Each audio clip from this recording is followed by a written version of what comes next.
Of course, it is Sales Connect podcast. Every Wednesday from 3 to 4:30.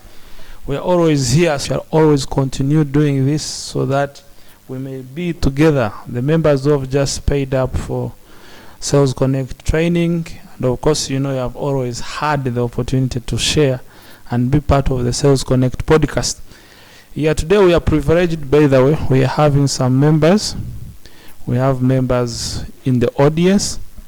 And I hope at the end of the podcast we are going to have some questions so that we may be moving together on the same page. And more importantly, guys who are streaming live with us, make sure in one of our handles, all you have to do, just go to Facebook page Sales Connect and you ask the questions you want, and we shall be able to ask them. Facebook page Sales Connect.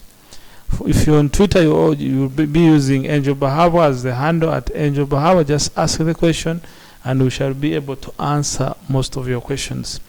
Now let us get started. To our audience, we have always had this training every Wednesday from 3 to 4:30. We learn sales because we think sales is life. Life is about selling, and I hope that's what is all about, that you may get to understand how life is moving with sales. So basically that's what I wanted to remind you, so that we may move together. Yeah, the song was leveling up, and today we are going to level up our sales activities. So previously, for members who are in the audience, we talked about what did we talk about? The last training we had. Yes. Yeah, of course our listeners, our members here, are trying to get through the note to see what we looked at the previous time. Yeah, of course also shall be asking you in next week for the next podcast. We shall need to ask you what we covered. So please take notes. Have a piece of paper, get a pen, take notes. You need these notes. You need these lessons in the future. So to level up, you really need to have to be taking notes. Yes, so what was it?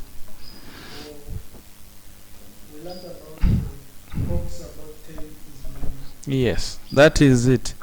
Now, yeah, the hoax, or the greatest lie that we have ever had was to be told that time is money. And the previous lesson we had also learned, you said what? We had learned what?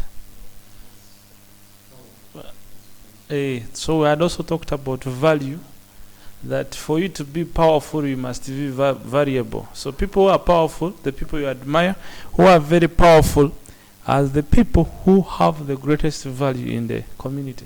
Why do we think the president is always the most powerful person in the nation? Most cases, the president is the one that decides what is going to happen in the nation. So basically, that's where he gets his power. As soon as he loses his position as the president, he's no longer so much valuable as he used to be. So even that's why some of his security detail is reduced. Some of the nations, even they arrest those presidents. So, especially for African setting. So I'm praying hard that we understand that. And the recent lesson we learned was about that the biggest hoax, that time is money. Time has never been money and will never be money. So that's it. Time is more than money. You can get more money, but you may not get more time. That is the question. And we had agreed in the previous discussions that just time is defined by a series of events. So how do you manage your time? By managing your events, all the activities you are doing. That's it. So as a salesman, as an entrepreneur, as a person who is struggling to be powerful, you have to know that by saving more time is more important than saving more money. So I would rather lose money to save time than losing time to save money. So that is the whole interesting part. Now the problem is, most of us salespeople, we don't close enough deals, and that's the problem. So what we are going to do is, today we are going to study more about another mindset thinking, or another form of thinking that can enable us save more time and, more importantly, close more deals. So today that's what we are going to look at. And I hope you guys outside there are going to enjoy the whole of this arrangement. Is going to start. So So today we are going to look more about imagination. We are going to look more about imagination in sailing. So imagination is a very important part of the human being, and it is what separates us from the rest of the animals. Great men and women have been inspired to do great deeds and achievements because of their imagination. That is, picturing to them the possible results of a certain course of action. The big things in all occupations have been performed by men and women who had sufficient imagination to picture the possibilities of certain courses of actions or plans. When you look at the amazing roads, you look at amazing bridges, aeroplanes, artificial intelligence, robots, rockets, space shuttles, internet, automobiles, medical breakthroughs, and so many other works of man are the results of imagination. So, isn't it wise therefore to pray to God that He may of all things give you a clear and active imagination? So imagination can be used in learning and of course understanding certain concepts about your sales processes. Before we go through how and of course you can you can use your imagination to learn new concepts. You can use your imagination even to predict what your sales process is going to look like, what your client is going to tell you. So that is the most important part. How we are going to discuss deeply on how we can use our imaginations to predict of course the course of actions our client or prospects are going to actually make it. So in short, all we are requiring of you is that you have time and we discuss with you. So imagination in deep is that when you look at the amazing work of man, when you look at those things you look at and you're like, wow, this is wonderful. Just know that some men or women sat down and imagined it, and that's how it looked like. So in short, I can use a great example of a house.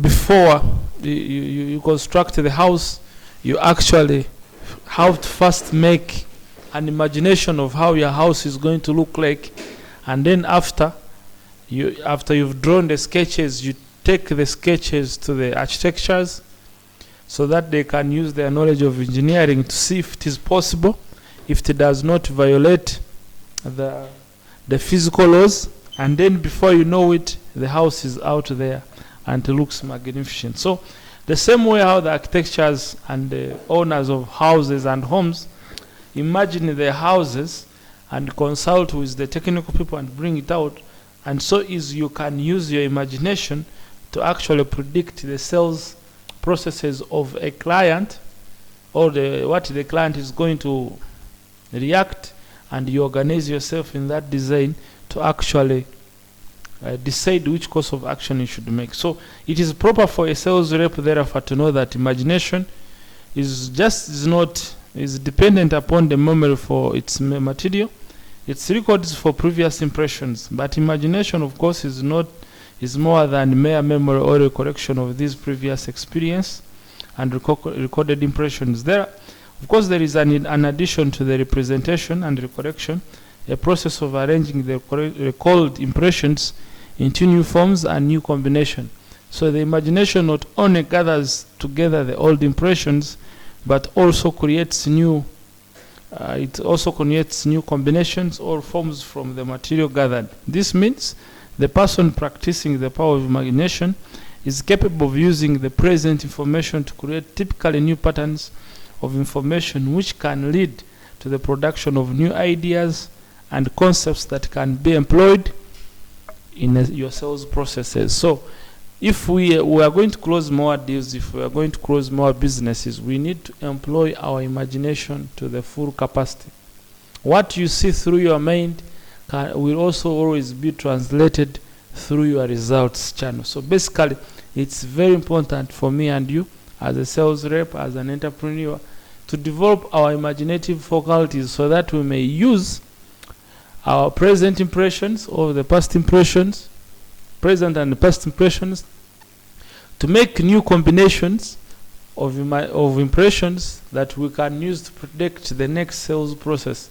Now, I think now I may be sounding a little bit scientific. Now, bringing it to our level is that now your imagination actually bases its success on what you already know.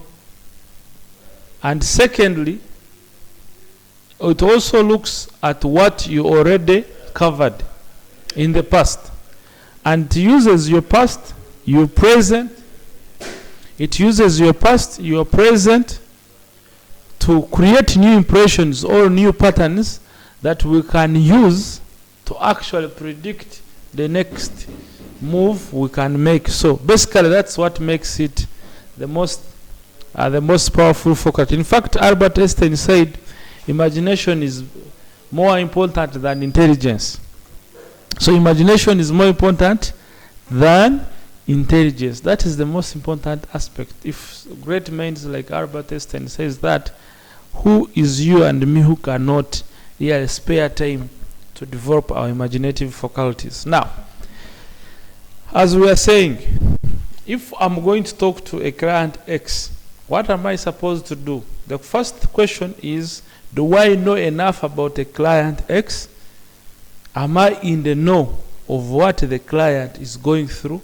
That's why in sales we always look at a stage of which we call qualifying. Qualifying and prospecting is all about gathering information about the prospect. So before you start talking to me, especially when I'm a prime client or a premium client where you have to sell me products more than his money, especially more than 1 million, I consider him a prime client. Someone giving you 1 million for your product or service really is worth respecting. So what do I have to do? If I'm going to talk to client X, let's call him John, and maybe he has a hotel and we want to develop him a better program or system that he can use to run his hotels in a better way. So the first question I need to know is, what is John going through? So that information gathering enables me to understand the situation or the stage my prospect is on. So in short, what I'm trying to say here is that you have to make research about your prospect. You need to make research about your client, the would-be client. You need to know what are his weaknesses and what are his strengths. That is what we call the past or present impressions or data. Now, once you know what he's going through, so the next move you can do is to know what he would want to go through. And unfortunately, most clients don't know the next steps they want. Some know, but most don't know.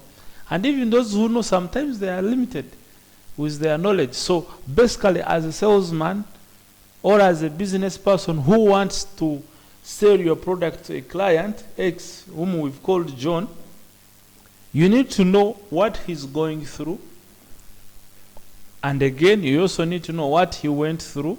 So that now that you know what he went through and what he's going through, now you can sit down and use your imagination or your imaginative faculty or imagination faculty now to determine the course of life your client would want to go through. And in most cases, your client will want more sales, you will want more visibility, you will want more production, the cheap way of producing his goods and services. He would want his team to be more effective, but now basing on his past activities and the present activities, the information you've gathered, now you can stand firmly and start using imaginative faculties to actually predict the next course of action he would want. And now it is up to you, therefore, to see if your product or service can help that client actualize the kind of life you would want the business to go through. Now, in case you come in that line, he will have to give you the money. So, in short, that's what we are trying to say. How can you use your imaginative faculty to actually easily close more deals?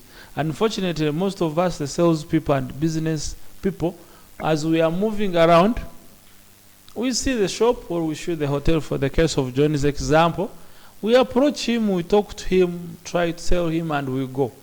Other than first gathering information, studying his past, studying his future, and then start seeing if your product or service can help him achieve his desired results. That is all about sales. So in short, in summary, what I'm bringing to our attention is you need to know what the client has gone through, what the client is going through. Create time to use your imagination to see the kind of life your client would actually aspire to. Now, when you are going to make your sales presentation, you are actually trying to impress to his mind and exciting his imagination that you are the person who understands what he went through, what he's going through, and where you want to go. Now, if you arrange your product or service in that design, then you can make it work for you. So basically, that's what I'm talking about, ladies and gentlemen. If I can repeat, if you have a client, especially for prime clients, someone who is going to pay $1 million and above, I'm not saying someone who is going to sell rice really 2 kilograms. If you're going to sell rice, tomatoes, onions in small quantities, 1,000, 3,000, 10,000, you really don't need, all you need is to be in the right place where the many people are, and they will come looking for you, and you enjoy, they buy. So, but if you are selling a premium product like we are selling here at Sales Connect, you really need to study your prospect. Like, for example, we are selling great, amazing websites, we are selling applications, we are selling mobile applications, we are selling desktop applications for our clients, and of course we have ISSB blocks, of course the kind of blocks and bricks that you don't need to use to burn, which you also need to use a lot of mortar. Now, you cannot say someone give you 20 million to construct his house using your latest technology when you've not understood what he has been going through, what he is going through, and where he wants to go. And in that case, you've not even studied whether your product or service is ideal to aid him to go where he wants to go. And that's why we normally not close more deals. We are always in a hurry to close deals, and we end up closing none because we don't spare time to study the past of our prospect. We don't take time to gather information on the present activities of the prospect. And at the end of the day, even we don't create time to use our imagination in line to our client. If the client has been going through this, and he's going through this, would he really need a website? The question would be, if I'm selling a website to, let's say, a Hotel X of Mr. John, X Hotel, I would want to know what are his current clients. Is he getting national clients or is getting international clients? What are the kind of clients he's getting if they are national? Are they the most educated clients or they are the least education clients? Are these people, the clients, are they highly educated that they would really first look on a website before they choose which hotel they should use? How are they getting clients? Is the manager going looking for clients or they are coming? Are they having any marketing program or they don't? Has the owner of this hotel ever used any marketing strategy? Is his aspiration targeting foreigners or national clients who are coming to the area, let's say Fort Portal? These are the questions you need to reach there and ask the prospect's manager or himself to understand the current situation of the client, Mr. John. Now, when you have understood, now the question you come to your head and you ask yourself, why would Mr. John want my website? That would be the most important question. Now you've understood how he started building his hotel. Is Mr. John a former employer or employee of a certain hotel? Who inspired him to start the hotel? Because all those information is necessary for for me, John to decide whether to use a website or not.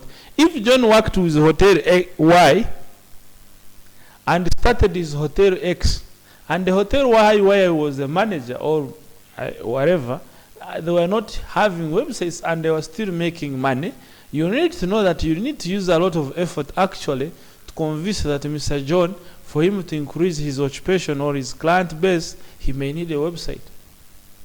If he worked with a Hotel Y, which had a website, but there's nothing was coming from the website over there, then you need to know why they were not getting clients through websites. And what was the reasons behind constructing the websites? Do they have the right people to pull the traffic to the website? Why did he stop if they had ever stopped using the website? So at the end of the day, when you gather all this information, you can easily now use your imagination to develop new patterns and new impressions that you can rearrange your sales presentation to fit into the liking of Mr. John. Rather than meeting Mr. John and say, you know what, Mr. John, I'm Angel, and you know, we are working with Sales Connect Innovation Hub. It has a great it has a great developers, and we've been doing a lot of great work for some of the clients. And I think when I was just walking through the virtual streets, actually I found you don't have a website, and I'm actually coming here to make you a good website. You see, you haven't understood whether Mr. John has ever worked with a hotel.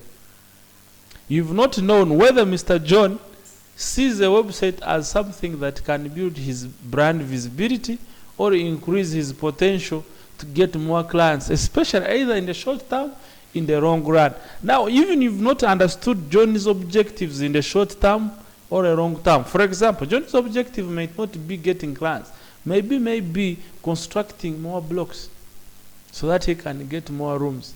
Maybe his interest would be largely getting local clients whom he would think that they would not need even to look on a website. So in short, what I'm trying to say, the imagination normally bases on what you already know. So you cannot imagine a good course of action for Mr. John when you have not actually took time to study what John has been going through, what John is going through, and what John wants to go through. So that's why in using the imagination faculty, you need to have some history of your prospect. You need to study you need to have studied the operations of your client so that you can easily predict the future courses of action of your client. That's what it is. So basically that's what I wanted us to look at. So starting with Eri, what do you think? I have understood this part because every after 20 minutes we are going to have a short break where we can listen from our friends. If you have any question or any submission on that, or a testimony on what we are saying, if it is working or it is not working, if you knew it or you didn't know it, if you used it when you don't know or when you already know. So basically, what is it that you think of already the presentation? Okay. Thank you very much for having given me this opportunity. I'm so impressed about the lesson today, and I take this kind of information as very essential to me, because imagination has not been part of my sales activities, and I couldn't put it in my day-to-day daily activities. So I've just learned that I have to use my imagination to predict my sales, and I've learned that imagination is more than a mere memory. That we should go imaginative more than having a mere memory. We need to employ our imagination to make new combinations. So we need to be imaginative enough so that we understand our clients or our prospects. And this is in this way, I feel like I want to know more about imagination, like does it require me to first think about my clients, or sit somewhere first, make some questions to myself before approaching the client, or I should go direct and ask the client so that they get clear information? I don't know, because being imaginative means a lot, and I don't know if sitting and I think for a client would be right for me, or I should go and approach a client, then I get the clear answers. Yes. Okay, Eli, thank you for the question. Yeah, and you've testified that you've not been using imagination. And now I can predict what your sales activities have been looking like.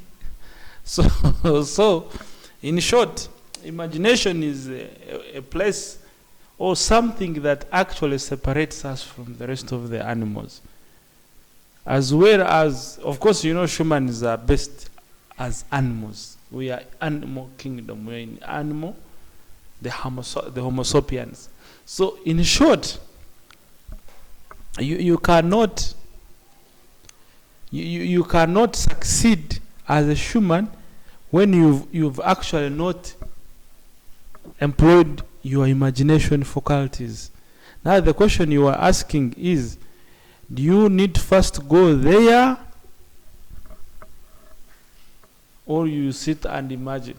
Now when you've done a lot of sales, if you've done some good numbers of sales activities, naturally as human beings you always do imagination. I want to disagree that you've never imagined. You want to say, before you meet a client, your mind has never tried to take you in the future, even trying to reflect on what the conversation is likely to be. You want to say it has never happened to you? It normally happens, only that we have not trained our imaginative faculty to do it professionally. And that's what we are trying to bring to our attention here.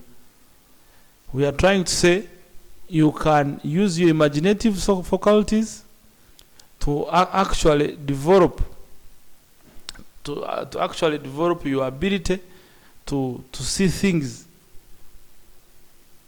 to develop your ability to see what?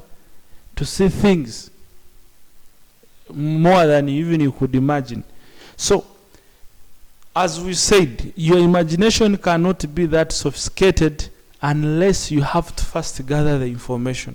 Because we said the imagination first begins from the past impressions. That's why someone who is highly educated in the science is likely to be highly innovative in relation to scientific innovation than someone who is not educated entirely. So you must first know the history of your science. It is very hard to find someone who has never been introduced to let's say mechanics, to find that he's innovating mechanical stuff. So the first thing is you have to gather information on your prospect, because the question is, how are you going to solve his problem when you've not known what his problem is? How are you going to help him achieve his ambition when you have not known what his ambition is? And how do we know his ambitions? We know his ambitions by first studying his past ambitions.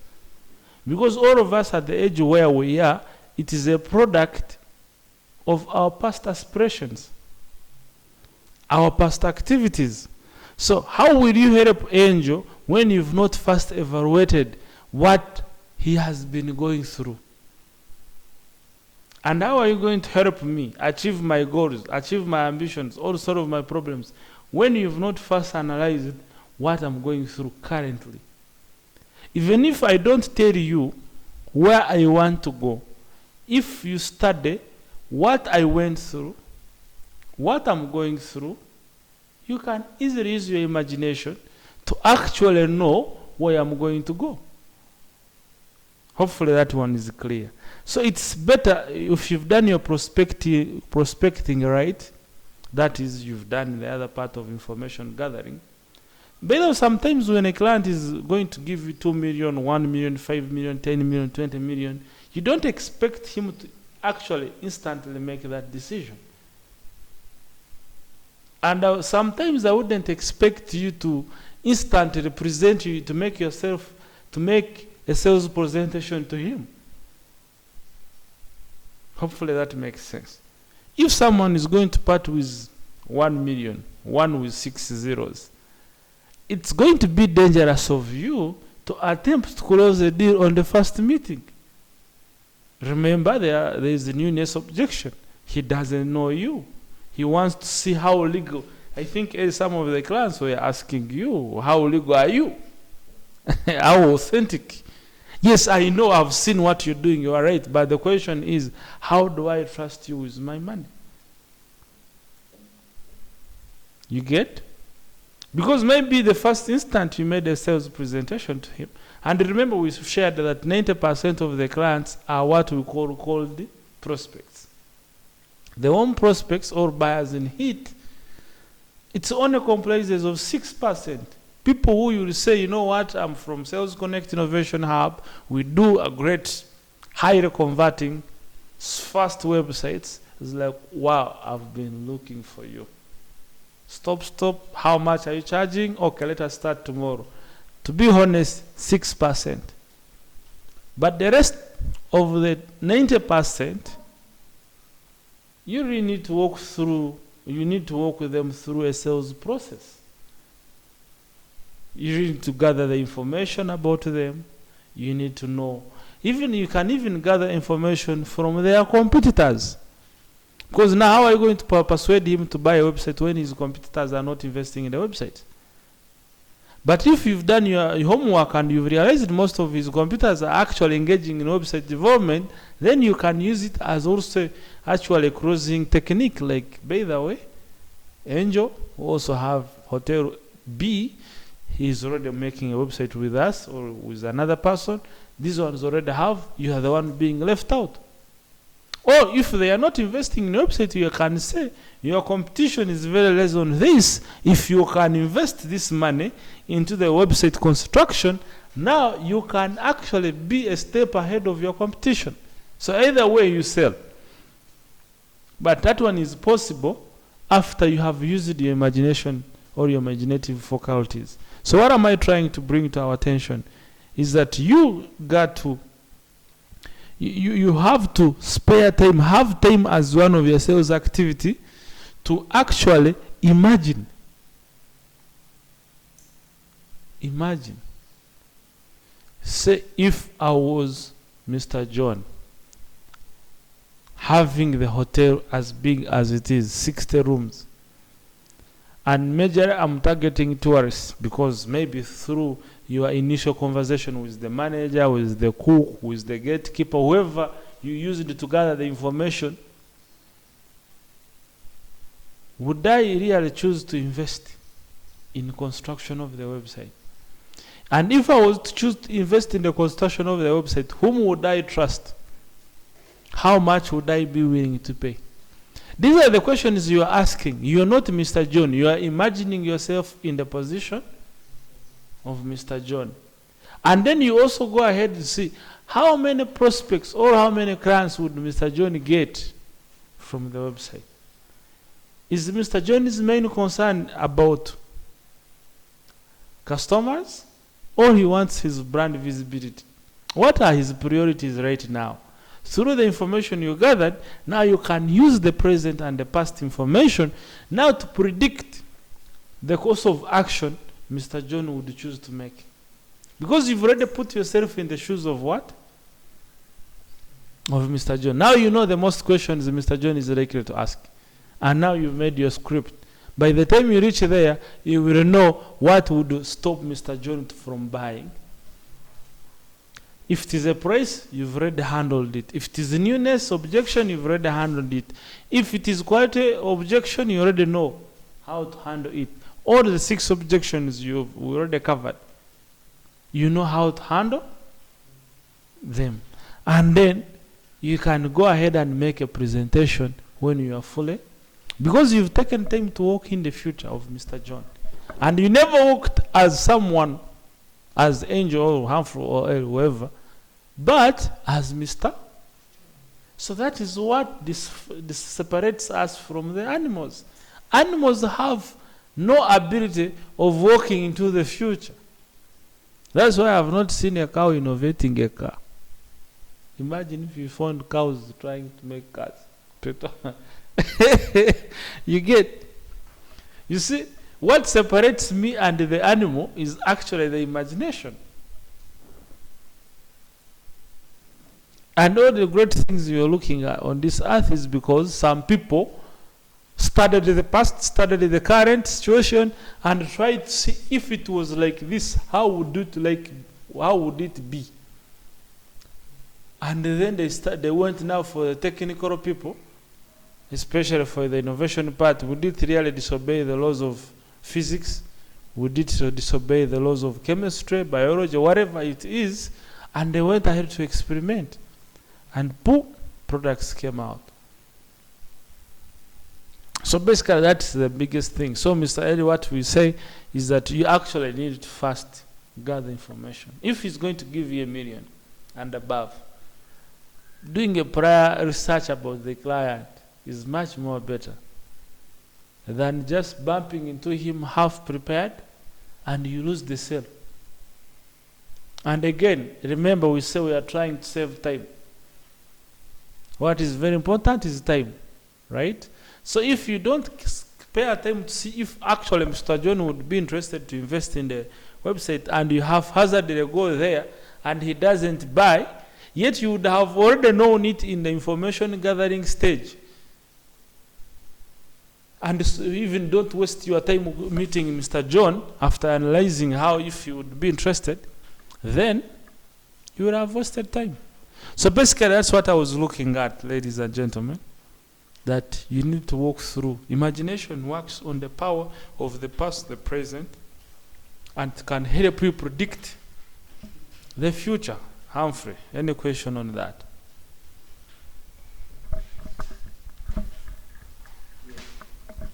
Precisely, I'm speaking of I'm having a submission. It's a pleasure being in front of you, being here. It's a pleasure.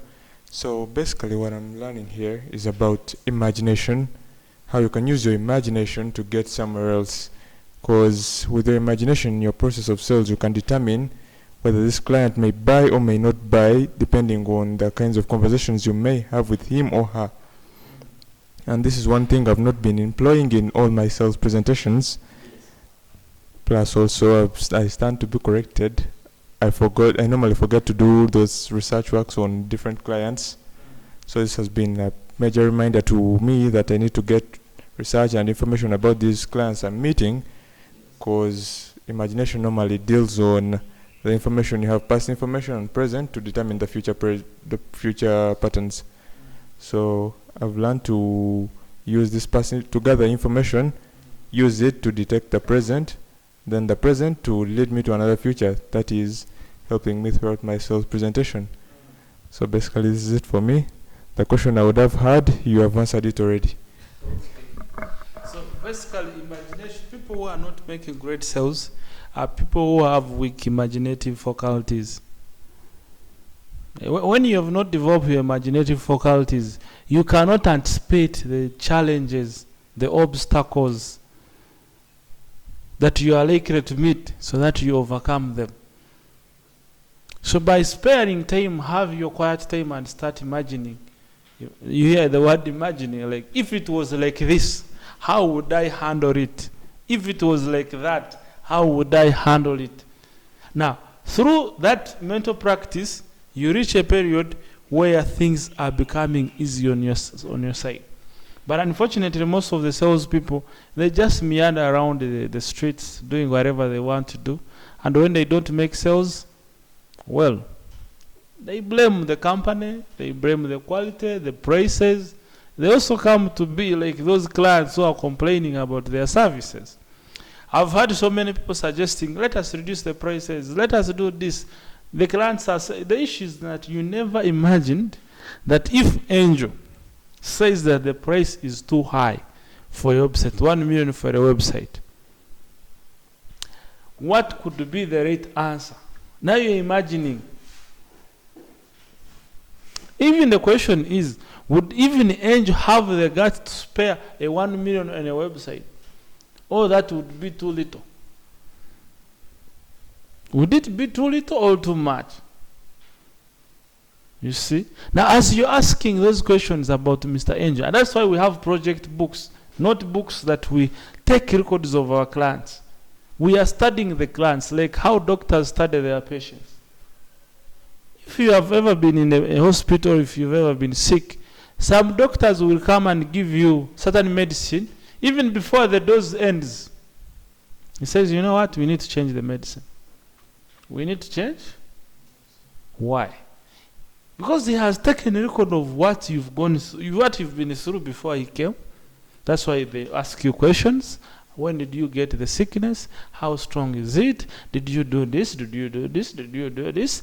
On the top of that, they take examination. They take it to the lab. They study now the current situation.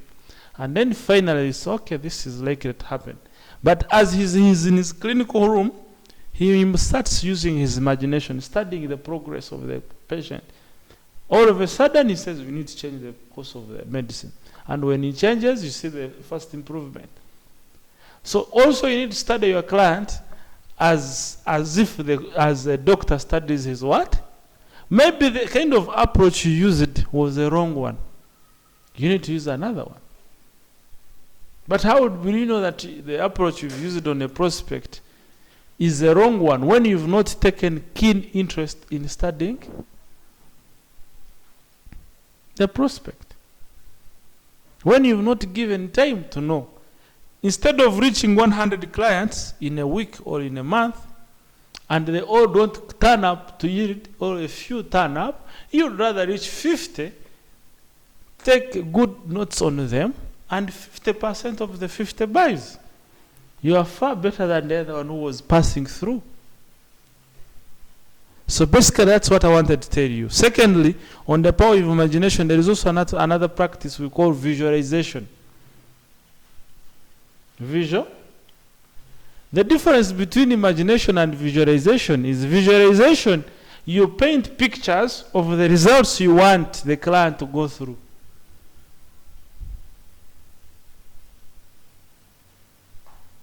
As well, imagination can help you predict the outcomes and how you can handle them. Visualization is the power you use to paint pictures in your head on how you want your client to behave. How many of us have done that? Like, you're going to meet Mr. John, you're like, this is how Mr. John should look like. You start visualizing Mr. John. And then you see Mr. John being happily working with you. But unfortunately, most of us, through the power of fear, we visualize Mr. John chasing us away. We visualize Mr. John not buying from us. Yet we would be visualizing Mr. John buying from us, Mr. John appreciating the great work we are doing for him, Mr. John even paying in time without even us having issues with them. So in short, if you train your imagination, your imaginative faculty, you will strengthen it, and of course by starting deliberately working on your imaginative faculties, using even the power of visualization, you are going to close more deals. As we had discussed previously, some of you here, we said your brain or your mind is like a radio emitter and a radio receiver at the same time. So the thoughts you hold in your head are the ones that get translated into actions. If you've always had negative actions, so the thoughts about somebody, you always have negative actions on him. If you want to change your actions, you have to change what you hold in your brain, or in your head, or in your mind, whatever you call it. So the question is, if you've done your research about Mr. John, you've seen his past and current situation, the question is, and you've also created new impressions and patterns of the kind of the future Mr. John is going to enjoy or going not to enjoy through your product. The question is, how would you want him to react?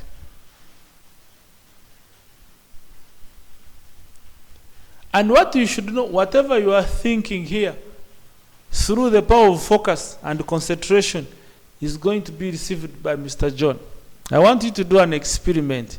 You start talking about Mr. John, you're like, Mr. John is not going to pay me attention. You start seeing him not paying you what? Attention. You hold that thought for some good time and re-empower it through visualization, like you hear it from the word visual. You see something with your own eye, your mind's eye. Then you go and meet him. The same things you are broadcasting from your mind is what he's going to receive. By the time you reach there, he has no special attention for you. Hope you've understood this. The good example is, have you ever thought of calling someone and instantly calls you? Have you ever been somewhere and you speak the same name with someone at the same time? Or you find you are laughing or bringing a statement at the same time? Those are indications that your minds, our minds, are connected. So it's up to you to develop your imaginative faculty and use of visualization power to start even creating a good environment for your client to work within. You get? So basically that's how we can greatly increase ourselves, by using our power of imagination and of course using our powers of visualization. So visualization, as we are concluding, is only the power you can use to paint the picture, the desirable pictures, the pictures you would desire that person to behave. And by holding it, because we are what we think, what the constant thoughts we hold in our mind is what translates into our actions. And our actions are the ones that bring results. So if we want favorable results, we need to have favorable actions. And if we want favorable actions, we need to have favorable thoughts. And we need to hold them longer in our mind so that they can influence even those who are around us. That's why they used to, in the early last century, the 20th century, that stuff, that statement trended, fake it until you make it. That you fake being someone and start doing what the someone is doing, and before you know it, you are that someone. So that power, and that power is available for everyone. If you have always visualized yourself poor, broke, and neglected, the truth is, the whole longer you hold on it, the longer it will keep on you.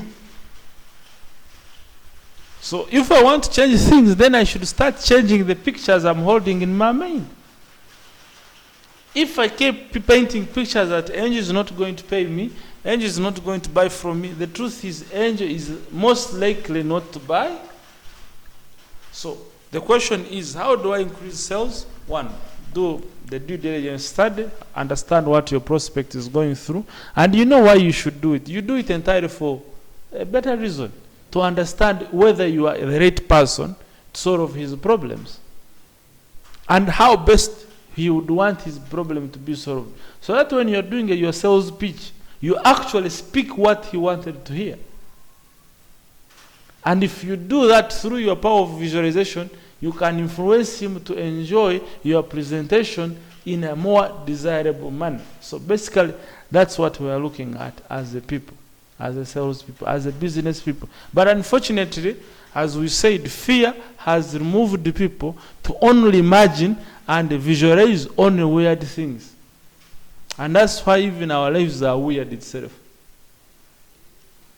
If, let's say, Ham has always visualized being in Dubai, the longer you hold on it and the longer you make your research on the same activity, soon enough you'll be sitting on the plane, flying Emirates, and then it will come to you, the same vision will come to you like, by the way, I always thought of it. That's why they normally say, there is nothing new under the sun.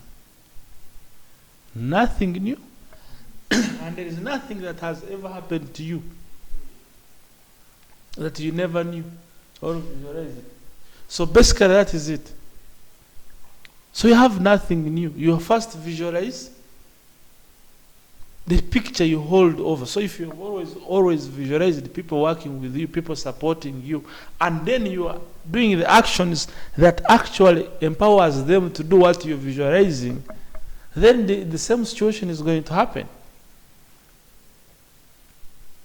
So that's the most important aspect of sales. So if you've always visualized closing 5 deals a week, and then you are doing what people who are closing 5 deals a week are doing, then you will close them. That's it. There is no option.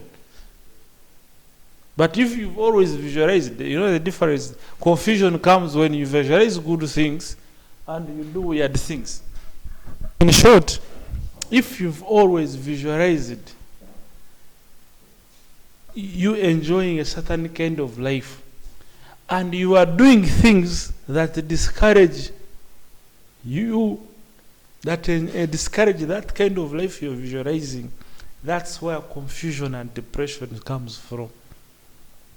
But if you visualize yourself as a great man, enjoying great things, and you go ahead to do the action of what great men are doing, you will get the great results. So if you visualize yourself closing more sales deals, and you actually do the prospecting, the qualifying, the presentation, and the closing every single day, every single hour, truth will be you will get them. Because the truth, another problem comes is when you actually do what the great salesmen are doing, but in your head, you've painted a great picture of saying things are not going to work out. That is also where the confusion comes from. So basically, that's why I wanted to share us with this kind of great insight, that your visualization and imagination should always be in cooperation, and most importantly, even your actions. Because the truth is, when you look at this, there are 3 stages of action. There is thinking, speaking, and acting. Those are 3 stages. Every action we've made, we had to first think about it, voluntarily or involuntarily. And at a certain time, we spoke about it, knowingly or unknowingly. Some of us, we talk it to our friends. Some of us talk it ourselves. Either way, you have to talk. Because that's a process of thought. In fact, that's what we call thought process. Then the next thing is actually to do the action. Doing the action.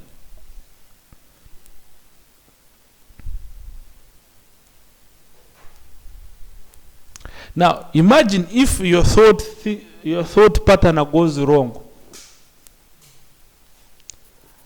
How will your speaking pattern be?